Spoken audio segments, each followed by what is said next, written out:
Adjusting single cup volume. Grab a measuring cup with markings. Attach the coffee machine portafilter. Put down the non-slip mat. Place the measuring cup on it. Adjust the measuring cup to align it with the portafilter spout. Press and hold the single cup and double cup buttons simultaneously. The machine shall enter the preset mode. Press the single cup button, and the machine will enter the single cup water volume setting mode.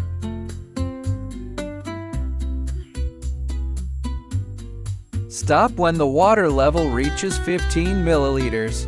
Press the single cup button to stop the water flow. There will be about 15-20 ml of water left in the handle, and won't finish flowing out, just wait for it to drain. Press the steam button, and the machine's power button will flash 3 times along with 3 beeps before it enters standby mode. We have now adjusted the single cup water discharge volume of the coffee machine. If you want the reset single cup volume, press and hold the power button and the single cup button simultaneously to reset the single cup water discharge volume.